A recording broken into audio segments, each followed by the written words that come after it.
I could have gone the other way. I could have just despised music and never picked up that guitar, but I'm so glad that, you know, it was a life experience. It was my life's work. It was my life's choice. I was always going to be a singer, come rain or come shine.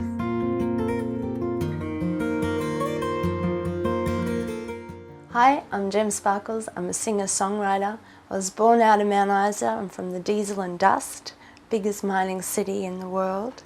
And out of that city, Gem Sparkles came. Currently been in the studio recording a new album, which is a dream come true for the first time ever. This is a very exciting time in my life. My biggest musical influence at a young age was my dad. He loved music. He left me his record collection. In fact, all he left behind was his stereo and cassette tape collection. Even if I listened to all those records every day for 24 hours 7, I can't get through them all. So I'm still on a musical journey. I'm still learning, I'm still growing, I'm still listening, and I'm learning to express what I've learned through all that.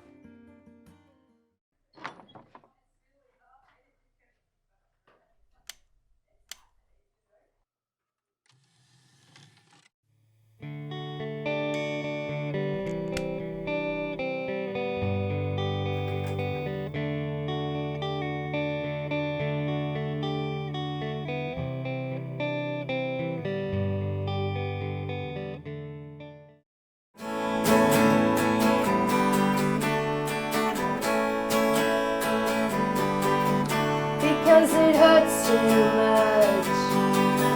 Don't want to hear about it, no, no, no. You know it aggravates me so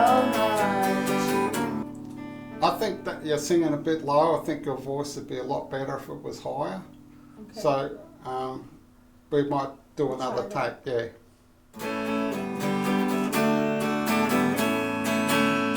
Yeah, I think that's better.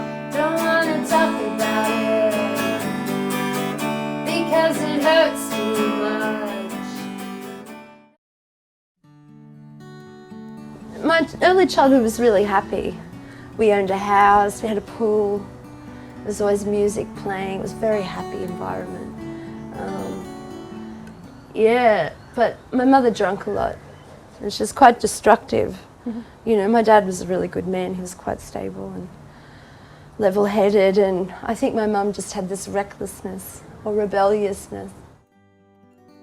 My daddy was more of a creative person, really loved music, like ardent collector of every song. He used to watch Countdown, like Molly Meldrum. And anything Molly was promoting, my father would go out that week and buy that same records. So to the point where I have, you know, suitcases and trunks full of these albums.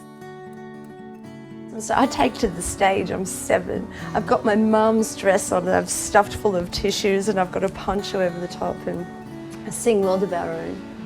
And my dad was in the audience and came back and he took off his hat and just whacked my shoulder. And so that was the first time I made it to the stage. It was the Queen's birthday, it was a public holiday. He'd been staying with us and his mood dropped and diminished. It wasn't very well, and I just wanted to rollerblade. It was my new birthday present. I wasn't really thinking of anything else. And he told me to go do the dishes. And about halfway through the dishes, I feel like, what's he doing? So I look out the front and I was going to say, Dad, what are you doing? But out of fear of copping a flogging, I shut my mouth, I go back inside, I finish the dishes first, then I feel I've got the right to come back out and question him. But that was the wrong thing to do, wasn't it? So I turned around and went back inside. When I came back, he was gone. The next morning, I wake up at 6 a.m, my mum's crying, my sister's in her arms, and she says, your father's dead. How I finished school, got a job, paid my bills, I have no idea how that happened because all the odds were against it. You know, I even finished my degree in 2014, Entertainment Business Management, and then I came out of that and I thought I knew the logistics of the music industry and always wanting to sing since I was a child, you know.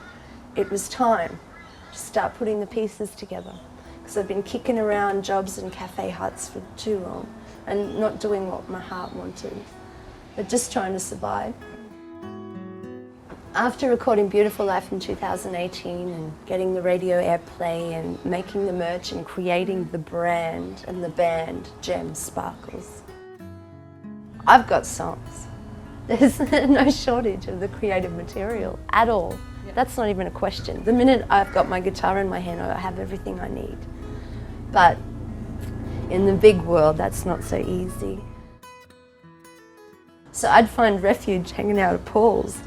We'd be singing and play music. I remember I called Paul and I said, "Man, you're telling me about this guy that you recorded with and he's brilliant. Can you please help me with this phone number?" Because I just applied for an artist grant as well and that got rejected. I gave Ross a call. Wow, it's been life-changing. Like, really life-changing.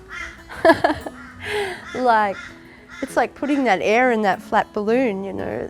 The balloon's nothing without that air. And if Ross is that hot air to get me off the ground, then so be it. You know, we've been working together now the last month and we've achieved so much. We've recorded maybe 16 tracks in a few weeks. I was just winded. I knew I had this burning ambition. I need to do this, I have to do this. How am I going to get this off the ground?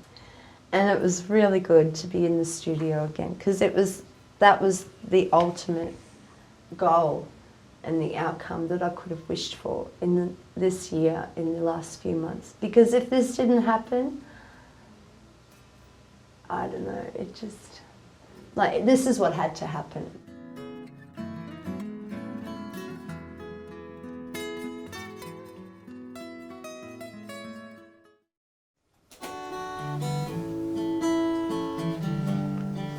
I really like that. It's great, this last little bit. I think it's great. Oh, I love your guitar playing too.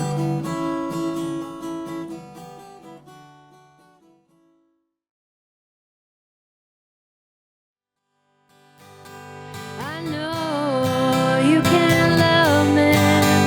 I'm frozen, burnt out, and I'm weary. Oh, hey, is there something left here for me?